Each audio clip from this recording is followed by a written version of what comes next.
कार्यक्रम के पुण्यार्चक हैं आचार्य श्री वसुनंदी वर्षा योग समिति फरीदाबाद 2025। अध्यक्ष पंकज जैन, उपाध्यक्ष वीपी जैन, उपाध्यक्ष प्रदीप जैन, महामंत्री भूपेश जैन, मंत्री अंकित जैन, मंत्री पारस जैन, सह मंत्री अनुज जैन, कोषाध्यक्ष अमित जैन, सह कोषाध्यक्ष हितेश जैन। इस संसार में कुछ लोग अपने जीवन में अपने लिए कम और दूसरों के लिए ज़्यादा जीते हैं। वो कहते हैं कि हमें परोपकार करने का बड़ा मन होता है और वो परोपकार करते भी हैं। परोपकार की क्रियाओं में वो कुछ भी करने को तैयार रहते हैं, अपना समय भी देने को तैयार रहते हैं, तन मन धन जैसा उनका मन करे वैसा वो देने को तैयार रहते हैं। एक उनके अंदर ललक होती है परोपकार करने की। कई बार वो इतना कुछ करने लग जाते हैं कि उनके घर वाले भी उनसे परेशान होते हैं। बच्चों के मन में एक पीड़ा रहती है कि पिताजी बाहर वालों से तो हंस के बोलते हैं, हमें डांटते हैं। कई लोगों के मन में ये रहता है कि हम कमा रहे हैं और ये लुटा रहे हैं। नौकरी पे रख लिया है, तनख्वाह दे रहे हैं, उसके बाद उसे कपड़े भी दे रहे हैं, खाने को भी दे रहे हैं, आने जाने को भी दे रहे हैं, घूमने फिरने को भी दे रहे हैं। घर वाले परेशान हैं और कुछ लोग उनकी इन क्रियाओं को देख करके कहते हैं कि ये पागल है, उसे पागल बताते हैं, उसकी हुडिंग करते हैं, टोंट करते हैं, मजाक उड़ाते हैं। और कुछ लोग इस असमंजसता में पड़ जाते हैं कि ये परोपकार करना सही भी है या गलत है। क्या सही मायने में सही है? क्योंकि पर का उपकार करने के लिए हर व्यक्ति नियुक्त नहीं किया गया है। परोपकार करने का मतलब क्या है? पर उपकार, परोपकार। क्या आप किसी का उपकार कर सकते हो? क्योंकि उपकार करने के लिए एक ही व्यक्ति सामर्थ्य है, जो अरिहंत परमेष्ठी हैं। कुछ लोग कहते हैं कि हम महाराज जी स्पष्ट बोलते हैं। स्पष्ट बोलने की विधि क्या है? स्पष्ट वक्ता कौन है? जो स्पष्ट जानता हो, स्पष्ट बोलता हो और स्पष्ट सुनने की सामर्थ्य रखता हो, वो व्यक्ति स्पष्ट वक्ता होता है। और सब कुछ जानने की क्षमता किसी व्यक्ति में नहीं है, मात्र एक अरिहंत परमेष्ठी को छोड़ के। माँ मात्र सब कुछ जान लिया उन्होंने। माँ तो केवल ज्ञान ही ज्ञान है, कुछ है ही नहीं है। और कोई व्यक्ति अगर कहता है कि मैं स्पष्ट बोल रहा हूँ, स्पष्ट वक्ता हूँ, तो उसके अंदर एक कला होनी चाहिए कि जो तुम बोल रहे हो उसके बाद सुनने की भी आपके अंदर सामर्थ्य हो। आज के समय में कुछ लोग होते हैं जो मन में आया बोल दिया। भाई हम स्पष्ट वक्ता हैं, जो मन चाहा बोलते हैं, उन्हें अनचाहा भी सुनना पड़ जाता है। इसलिए हमें अपने जीवन में कई चीज़ों पर विचार करना चाहिए।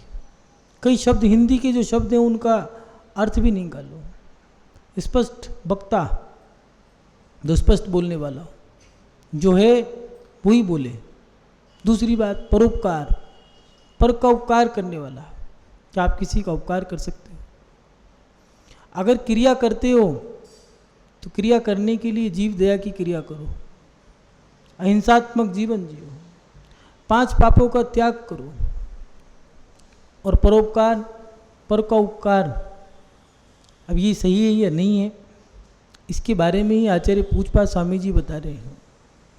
आज स्टोप देश में जो एक छोटी सी कारिका है, ज़्यादा बड़े उसमें बहुत सारी गाथाएं या बहुत सारी बातें नहीं लिखी हैं, कुछ गाथाएं दी हैं आचार्य पूजपा स्वामी जी ने। छोटी सी कारिका लिख करके उन्होंने ग्रंथ रच दिया है। और छोटी छोटी कारिकाओं में, गाथाओं में उन्होंने जीवन का पूरा सार रच दिया है। आचार्य पूजपा स्वामी जी साधु के साथ साथ श्रावक और सामान्य जन जो हैं उनके लिए भी कुछ ना कुछ जरूर लिख रहे हैं। आत्म कल्याण करने का मात्र एक ही सूत्र नहीं है। कोई सोचे मात्र भगवान को पूजने से मेरा कल्याण हो जाएगा, या मेरा मात्र गुरु को पूजने से कल्याण होगा, या शास्त्रों का अध्ययन करने से कल्याण हो जाएगा, या फिर व्रत उपवास करने से कल्याण हो जाएगा, या फिर 10 धर्मों का पालन करने से कल्याण हो जाएगा। इतनी ही चीज़ों से कल्याण नहीं होगा। आत्म कल्याण के बहुत सारे सूत्र हैं। सच्चे देव शास्त्र गुरु तीनों पे श्रद्धान करना होगा। इसके साथ साथ सम्यक आराधना भी करनी होगी, तब भी करना होगा। 10 धर्मों का पालन भी करना होगा, 28 मूल गुणों का पालन भी करना होगा, 13 प्रकार के सकल चरित्र का पालन भी करना होगा, अपने आत्मा को तपाना भी होगा, और इनके साथ साथ अपनी आत्मा में भी लीन होना होगा। मध्यस्थ भाव भी धारण करने होंगे, क्षमता, ममता, सरलता, सहजता, ये सारे गुण भी धारण करने होंगे। आत्म कल्याण के लिए एक ही गुण बहुत नहीं है, बहुत सारे सूत्र हैं, एक सूत्र नहीं है। इसलिए आचार्य पूजपाद स्वामी जी, उनका उपकार है कि हमें एक एक सूत्र दे रहे हैं, और आज इसी बारे में चर्चा कर रहे हैं कि क्या परोपकार करना गलत है या सही है। आचार्य पूजपाद स्वामी जी की बात एक बार देख लें, वो क्या कह रहे हैं। गाथा नंबर 32 में लिख रहे हैं, परोपकृति मुत्सर्जे सवोपकार परो भव उपकुर्वन् परस्याज्यो दृश्यमानस्य लोकवत्। यहाँ आचार्य पूजपाद स्वामी जी लिख रहे हैं कि पर के उपकार करने को त्याग करके अपने उपकार करने में तत्पर हो जा। दिखाई देने वाले इस जगत की तरह ज्ञानी जीव अन्य पदार्थ का उपकार करता हुआ पाया जाता है। बहुत सरल बात लिख रहे हैं कि ये जो संसार है, इस संसार में बहुत सारे जीव हैं। तुलसीदास जी ने लिखा, तुलसी संसार में भांति भांति के जीव, अलग अलग वेशभूषा है, अलग अलग खान पान है, अलग अलग रहन सहन है, अलग अलग बोली चाली है, सबके मन अलग हैं, विचार अलग हैं, यहाँ तक कि सब देश प्रांत स्थान रहने वाले सब जगह अलग अलग हैं।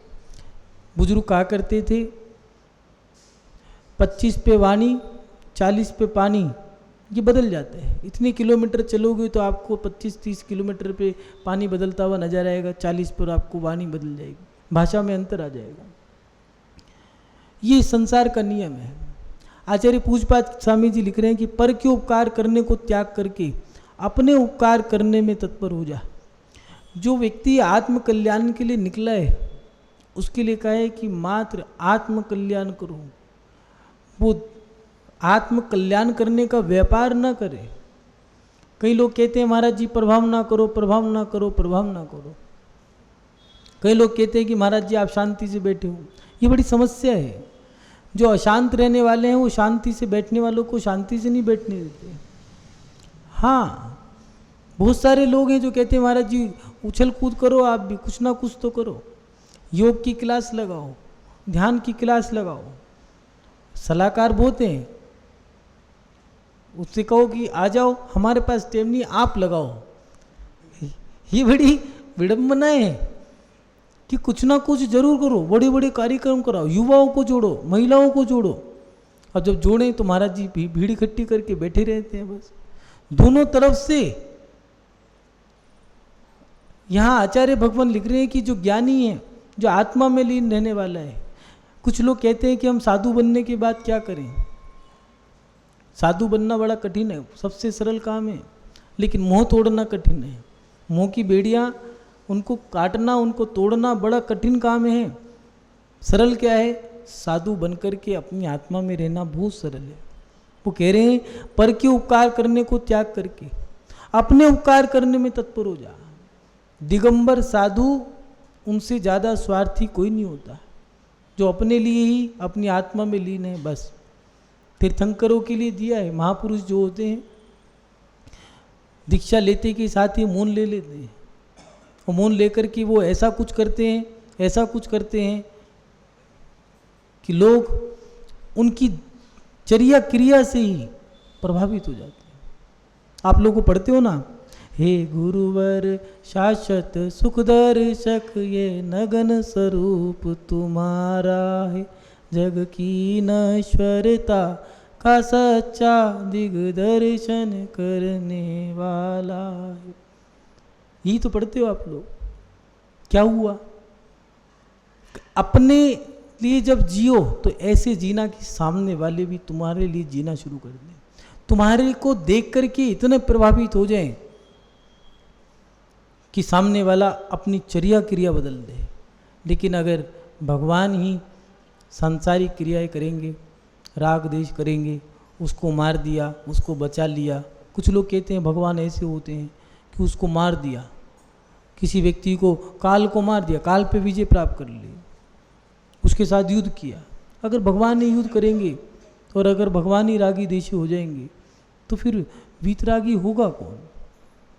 यहाँ आचार्य भगवान लिख रहे हैं कि पर के उपकार करने को त्याग करके अब यहाँ अपना भी उपकार, पर का भी उपकार छोड़ना होगा। बस मात्र अपने लिए सोचना है और अपने उपकार करने में लग जा। उसके साथ साथ इस जगत की तरह अज्ञानी जीव अन्य पदार्थ का उपकार करता हुआ पाया जाता है। कुछ लोग ऐसे होते हैं जो दूसरे का उपकार करने में लगे हैं। शहंशाह जहाँपना अकबर ने बीरबल से पूछ लिया कि बीरबल, प्रकरण मित्र का चल रहा था, मित्र की मित्रता का, मित्र के गुणों का। बीरबल से पूछ लिया कि तुम अपने मित्र के लिए कितना समर्पण कर सकते हो, कितनी वफादारी अपना सकते हो। तुमने कहा आप जैसा कहोगे। कहने लगा, ये अकबर ने कहा कि अगर मैं संकट में आ जाऊं तो बताओ मुझे बचाओगे या तुम अपने आप को बचाओगे? उदाहरण के लिए मेरी दाढ़ी में आग लग गई और तुम्हारी दाढ़ी में भी आग लग गई, बताओ किसे बचाओगे? तो बीरबल तो बड़ा चतुर था, कहने लगा झापना जी, जितने भी मित्र आपके और भी तो मैं अकेला थोड़ी ना हूँ, इनसे भी पूछ लो कि ये क्या करेंगे। पूछा, क्या आप सभी हमें चाहते हो, स्नेह करते हो, आप हमारी आज्ञा स्वीकार करते हो? अगर हम संकट में फंस गए, हमारी दाढ़ी में आग लगी, तो बताओ तुम्हारी भी दाढ़ी में आग लगी है, किसकी दाढ़ी बुझाओगे? तो सबने कहा झापना हम तो आपकी, क्योंकि चापलूस तो बिना सोचे समझे वैसी की बात बोलेगा। अकबर बड़ा खुश हुआ। अहंकार की जब पुष्टि होती है, चापलूसों से अहंकार की पुष्टि होती है और उस अहंकार की पुष्टि होने के बाद अंदर आनंद आता है। और जब अहंकार टूटता है, कुछ व्यक्ति, कई लोग तो कह देंगे गलत है और उसको बर्दाश्त नहीं होता, गुस्सा आ जाता है, क्योंकि उसके अहंकार पे चोट लगी, उसको लग रहा है कि मेरा अपमान कर दिया, उसको मेरे को मेरी हाँ में हाँ में ना लाना चाहिए था। बीरबल से पूछा कि वो तुम बताओ, तुम तो वफादार हो। तो कहने लगा महाराज झापना, अगर दाढ़ी में आग लगेगी आपकी चाहे मेरी, तो अगर दोनों की दाढ़ी में आग लगी तो पहले मैं अपनी बुझाऊंगा। हाँ, बड़ा गुस्सा आया। कहने लगे ये जितने भी बैठे हैं ये सब चापलूस हैं, अगर मच्छर भी बैठेगा आपके ऊपर, इनके ऊपर, तो पहले अपना मच्छर उड़ाएंगे, दोबारा तुम्हारा बाद में उड़ाएंगे। कि झूठ बोलते हैं, कि संसार का नियम है। एक जानवर है बंदर, नर और मादा, बंदरिया। जब बंदरिया का जो बच्चा है वो अपने सीने से लगा के रखती है, अगर वो उछलती है, कूदती है तो अपने बच्चों को साथ लेके चलती है। लेकिन जब बरसात का समय आता है, पानी भर जाता है और बाढ़ का माहौल बन जाता है और बंदरिया अगर डूबने लगती है तो वो क्या करती है, अपने बच्चे को नीचे रख देती है, उसके ऊपर खड़ी हो जाती है, अपने आप को बचा लेती है। ये कोई बड़ी विचित्र बात नहीं है, ये संसार का नियम है। किसी नीतिकार ने लिखा है, अरे सुधारक विश्व के चिंता मत कर यार, अरे सुधारक विश्व के चिंता मत कर यार, तेरा मन ही विश्व है, पहले तू इसे सुधार। आज प्रत्येक व्यक्ति सामने वाले को सुधारना चाहता है। हर व्यक्ति चाहता है कि मैं सामने वाले को सुधारूं। आज द्वंद्व का कारण क्या है? तनाव क्यों है? लोगों में बिखराव क्यों है? झगड़े क्यों हैं? लड़ाई क्यों है? आपस में कलह क्यों है? क्योंकि प्रत्येक व्यक्ति के मन में एक ही भावना है कि मैं सामने वाले को सुधार दूं।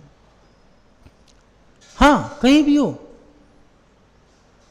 विचार करो कि हम सामने वाले को सुधार रहे हैं, लेकिन हम सुधर भी रहे हैं या नहीं सुधर रहे। हर व्यक्ति चाहता है मैं सामने वाले को सुधार दूँ, उसको बदल दूँ, लेकिन हम बदल रहे हैं या नहीं बदल रहे।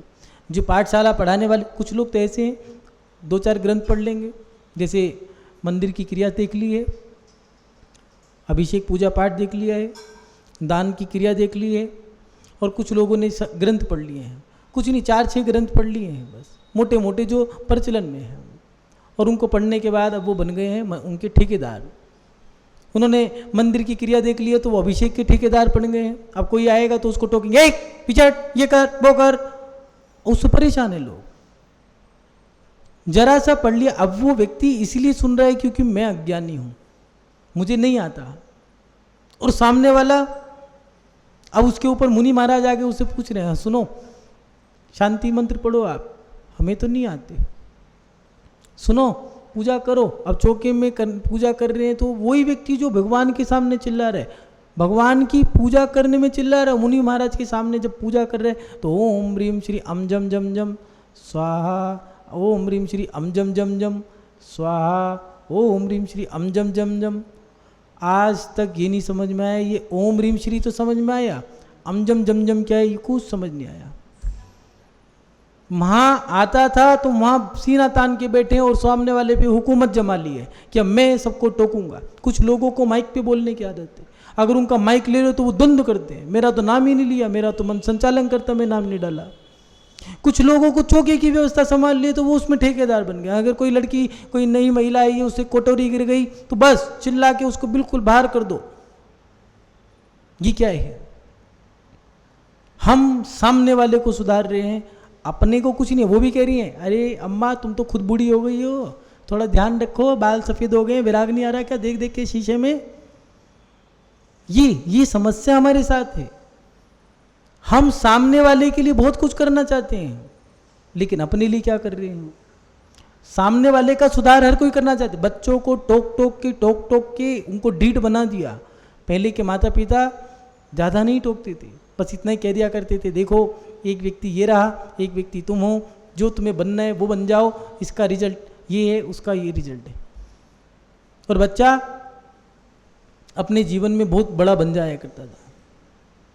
आज हम सामने वाले को सुधार तो रहे हैं लेकिन अपने आप को सुधार रहे हैं। किसी नीतिकार ने बहुत अच्छी बात लिखी है, जब तुम आए जग में जग हंसा तुम रोए, जब तुम आए जग में जग हंसा तुम रोए, कुछ ऐसी करनी कर चलो तुम हंसो जग रोए। महावीर जब गए, जब जन्मे तो वो मुस्कुराते हुए जन्मे थे, रोए नहीं थे, और जब गए तब भी मुस्कुराते हुए गए थे, रोए नहीं थे। मरने वाला व्यक्ति रोता है, पीड़ा होती है, लेकिन वो नहीं रोए। और रिजल्ट सामने है, वो ऐसा कुछ कर गए कि आज भी लोग महावीर को भगवान महावीर कहते हैं। लोग उन जैसा बनना चाहते हैं।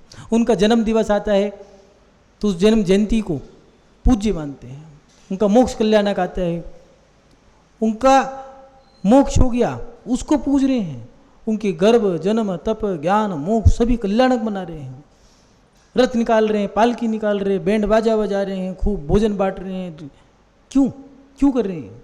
क्योंकि वो अपने जीवन में ऐसा कुछ कर गए कि लोग उनको देख करके अब आदर्श मान रहे हैं। यही तो करना है हमें भी।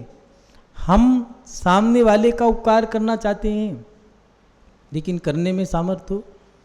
सनत कुमार चक्रवर्ती के सामने भी तो यही हुआ था कि देव आया था परीक्षा लेने के लिए और कहने लगा कि जो आपको रोग है इसका मैं इलाज करना चाहता हूँ, मैं वैद्य हूँ। तो कहने लगी क्या इलाज करोगे? जिसका तुम इलाज करना चाहते हो ये तो शरीर है, बार बार ये स्थिति बनती रहेगी। मैं तो रोगी हूँ बहुत बड़ा, दूसरा रोग है मुझे। कौन सा रोग है? आत्मा का। उस आत्मा के रोग को ठीक करो। मुझे आत्मा ये मोह जो लगा है, ये संसार में भ्रमण करने का कारण जो बना हुआ है, इस कारण को खत्म कर दो, ये रोग बहुत बुरा है। देव कहने लगा मैं हाथ जोड़ता हूँ, क्षमा करना, ये कार्य तो मात्र आप ही कर सकते हो। बाहर का उपकार हम कर रहे हैं या अज्ञानियों की मदद करके खुश हो रहा है, लेकिन इससे कोई लाभ नहीं है। वो कह रहे हैं अगर आत्मा में अपनी आत्मा का कल्याण करना चाहते हो तो अपना उपकार पहले करो। क्या सही मायने में अपने लिए अपना उपकार कर भी रहे हो? क्या अपने लिए जी रहे हो? कुछ लोग कहते हैं महाराज जी बड़े आनंद से जी रहे हैं। देखिए सच्ची बताना, जी रहे हो या मर रहे हो? जितनी देर आप लोग ये सुन रहे हो, जितनी देर आपको बैठे हुए हो गई है, वो समय उतनी देर आप मर चुके। अब ये वक्त लौट के नहीं आएगा। ये 1 घंटा या आधा घंटा या 15 मिनट जो आपने समय धर्म को दिया है, ये जो आपकी इतनी उम्र गुजर चुकी है, ये लौट के नहीं आएगा। इतने आप मर चुके। इतना कुछ होने के बाद भी आपने अपने लिए किया क्या है? हम 8 साल की उम्र में जैसे थे, अनभिज्ञ, अज्ञानी, अनजान, आज 80 साल की उम्र में भी अब वही अनभिज्ञ, अज्ञानी और अनजान है। तो फिर क्या हुआ? सामने वाले के लिए क्रिया करके हमने कुछ नहीं कमाया, हमने कुछ नहीं किया। वही इस दुनिया में आए। वो किसी ने कहा है लाखों आते हैं इस दुनिया में खाने वाले। हाँ, नीतिकार ने लिखा है लाखों आते हैं इस दुनिया में खाने वाले। अभी खाना रख दो तो खाने के लिए आ जाएंगे, गुर्राने के लिए आ जाएंगे। और कहा कि लाखों आते हैं इस दुनिया में खाने वाले, लाखों जाते हैं इस दुनिया से खाने वाले। मात्र मुट्ठी भर लोग होते हैं जो अपना कल्याण करते हैं। इस दुनिया में आए हों तो कल्याण करने के लिए आए थे। नरकों में थे तो हमने कहा था कि भगवान मनुष्य गति मिल जाए तो वहाँ पर जाकर के हम शाश्वत अवस्था को धारण प्राप्त करने वाली वो अवस्था धारण करेंगे, मुनि अवस्था, जिसके माध्यम से शाश्वत अवस्था मिलती है। ये पाप हमने बहुत कर लिया, उसका परिणाम भी देख लिया। और यहाँ पर आकर के क्या हुआ? अपने उस चकाचौंध में फंस गए। आज एक छोटे से बच्चे का सपना भी क्या है? मैं जल्दी से शादी कर लूँ। हर व्यक्ति नौकरी या छोकरी 2 चीज़ों में अटका हुआ है। कनक कान सासु तुरेना पेशीतम सकलम जगत तासु तेषु विरक्तो या दो भुजा परमेश्वरा। आचार्य भगवान ने लिखा कि प्रत्येक व्यक्ति 2 धागों में बंधा है, कनक और कांता। स्त्री और कनक और कांता, स्त्री और धन, इन 2 चीज़ों से जुड़ा हुआ है।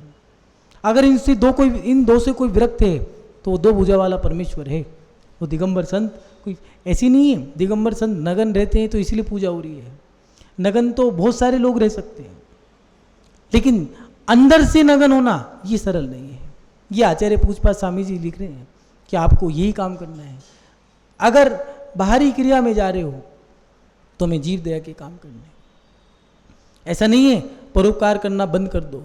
वो कह रहे हैं संसार में रह रहे हो तो फिर पर के उपकार का काम भी करो, जीव दया के काम करो। लेकिन अगर संसार में नहीं रहना चाहते तो फिर अपनी आत्मा में अब ये परोपकार की क्रिया बंद कर दो। अपनी आत्मा के लिए भी जीना शुरू कर दो। क्या हम सही मायने में अपने लिए जी रहे हैं? विचार कर लें, चिंतन कर लें। हर व्यक्ति पर के लिए सोच रहा है कि मैं अपनी बेटी के लिए कुछ इकट्ठा कर दूं। शादी हुई और शादी होने के बाद जोड़ना शुरू कर दिया है। क्यों? संतान होगी तो उसके लिए खर्चा भी तो करेंगे। अब ये फाइनल नहीं है अभी बच्चा होगा या नहीं होगा। अभी कोई संतान नहीं है, जोड़ना शुरू कर दिया है। अब बेटी हो गई है तो उसके लिए अभी से ही साड़ियाँ जोड़नी शुरू कर दी है, लहंगा जोड़ने शुरू कर दिए हैं, पैसा जोड़ना शुरू कर दिया है, बर्तन भांडे, घर के अंदर वो संदूक रख दिया, उसके अंदर सामान रख दिया, उसके अंदर फुरनैल की गोलियां डाल रहे हैं जिससे कि चूहे जो पैदा हो रहे हैं वो मर जाए। बेटी अभी शादी नहीं कर रही है, 20 साल बाद 25 साल बाद, अभी तो 1 महीने की भी नहीं हुई। और दूसरे की जो बेटी विवाह करके विदा हो रही है उससे कह रहे हैं सुनो बेटी तो पराया धन है। और किसी की बेटी हुई है तो क्या कह रहे हैं, बातें देखो कितनी लंबी लंबी चौड़ी चौड़ी कर रहे हैं। वो बेटी हुई है तो चिंता कर रहे हैं खर्चा आ गया। अरे कुछ नहीं, सब अपने अपने भाग्य गलाते हैं। बेटियां तो अपने भाग्य गलाती हैं, चिंता मत करो, जिससे भी होगी अपनी व्यवस्था अपने आप बना लेगी। और अपने यहाँ वो कह रहे हैं सुनो एक तो तुम्हें मिल गया, दूसरा क्यों ले रहे हो? अरे तुम्हें नहीं पता मेरी 2 बेटी हैं, उनके लिए भी तो जोड़ना है। परिस्थिति कैसी है हमारे अंतरंग की, और बाहर हम कैसा दिखावे का जीवन जी रहे हैं। बाहर का जीवन तो हम सोच रहे हैं बहुत आनंद से जी रहे हैं, लेकिन अंदर में आनंद है या नहीं? कर रहे हैं, लोगों को बोल रहे हैं सुनो तुम आए नहीं हो, क्या बात है बहुत दिन हो गए, आ तो जाओ एक बार। और जब जिस दिन आ गए तो क्या कह रहे हैं, आ गए जानलेवा। हाँ, अब नाश्ता बनाना पड़े इनके लिए, खाना ना बनाना पड़े। कैसे? बाहर के दिखावे से हम खुद परेशान। क्या जरूरत थी नौता देने की, अब दे दिया तो उसको बोल भी रहे हैं। और बच्चे भी कह रहे हैं मम्मी तुम बार बार बुला लेते हो, क्या करूं, मैंने तो झूठो ही कहा था ये सच्ची में आ जाएंगे, मुझे क्या पता था। ये स्थिति है, मैंने तो झूठो बोला था। हम पर उपकार भी सही मायने में, बाहरी क्रिया भी ढंग से नहीं कर रहे, और अंदर की क्रिया अगर कुछ लोग कहते भी हैं बच्चे परेशान हैं, अपने दिखावे से बच्चे परेशान है। नई पीढ़ी वो कहते हैं महाराज जी युवा जुड़ नहीं रहा। युवा जो देख रहा है वो कह रहा है आप कहते कुछ हो, आप कर कुछ रहे हो, लिखा कुछ है और आप बता कुछ रहे हो, हमें समझ में नहीं आता, हमारे कंसेप्ट क्लियर नहीं है। वो कह रहे दान करो, गुप्त करो, और आप नाम चाह रहे हो। और मेरे सामने मेरे पिताजी दान दे रहे हो, कहते हैं भैया सुनो नाम बढ़िया से आना चाहिए, वो मेरे से कह रहे हैं कि बेटा गुप्त दान करो। नई पीढ़ी नई जनरेशन समझ नहीं पा रही, वो कह रहे कंसेप्ट क्लियर नहीं हो पा रहे हमारे। वो कह रहे परोपकार का काम करो, और उसमें आप कह रहे हो परोपकार के लिए, वो पिताजी कह रहे सुनो नाश्ता करके जाओ, और नाश्ता करके चला गया है। बेटा ये देख रहा है बड़ा खुश है कि पिताजी आज चाय दूध पिला रहे हैं कुत्ते को या जानवर को या इंसान को, और वो खुश हो रहा है। और पीछे जो उसके जाने के बाद कहने अरे यार आज खर्चा इतना हो गया। ये समस्या है, हम दो नाव में पैर रख कर के जी रहे, ना हम हंसना चाहते हैं ना मुस्कुराना चाहते हैं। हम चाहते हैं हंस भी लें और मुस्कुरा भी लें, दोनों काम एक साथ नहीं हो सकते। हम चाहते हैं स्त्री पर्याय भी प्राप्त कर लें और मोक्ष भी हो जाए। हम चाहते हैं घर में डल्लभ के गद्दों पे सो करके हमारा मोक्ष हो जाए, ऐसे नहीं होता।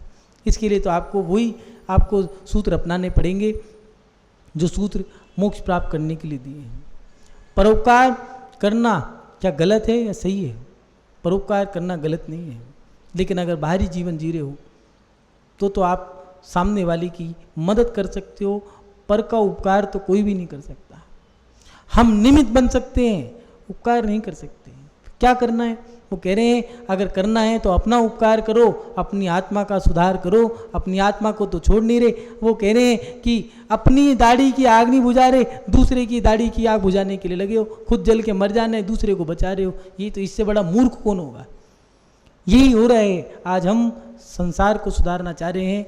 कुछ लोग चाहे संसार के अंदर हो चाहे धर्म के क्षेत्र में हो, सब क्षेत्रों में बस एक ही तो है, हर व्यक्ति चाहता है कि मैं देश को सुधार दूं। हर व्यक्ति चाहता है सफाई आंदोलन चला दें। नालियों को साफ करके, सड़कों को साफ करके देश साफ नहीं होगा। अगर घरों की सफाई करके मन साफ हो जाए तो ऐसा नहीं हो सकता। बाहरी सफाई करके अंतरंग साफ नहीं होता। जब तक अंतरंग साफ नहीं करोगे तब तक बाहर भी साफ नहीं होगा। देखना कुछ लोग गंदगी में रह करके भी मन साफ रख लेते हैं, और कुछ लोग देखना जो बच्चे पढ़ने वाले होते हैं उनकी चारों तरफ किताबें पढ़ी हैं, लोग कह रहे हैं क्या कर रखा है, फैला रखा है। उनको इस बात की चिंता है, और वो तो व्यक्ति अपना अव्वल नंबर से पास हो गया। उसका ध्यान पढ़ाई पे था, फैलावट पे नहीं था। अपन लोग मात्र सुधार के क्षेत्र में बढ़े जा रहे हैं। हम परोपकार करने में लगे हैं, लेकिन अपना उपकार करना ही नहीं चाहते। इस कार्यक्रम के पुण्यार्चक थे आचार्य श्री वसुनंदी वर्षा योग समिति फरीदाबाद 2025, अध्यक्ष पंकज जैन, उपाध्यक्ष वीपी जैन, उपाध्यक्ष प्रदीप जैन, महामंत्री भूपेश जैन, मंत्री अंकित जैन, मंत्री पारस जैन, सह मंत्री अनुज जैन, कोषाध्यक्ष अमित जैन, सह कोषाध्यक्ष हितेश जैन।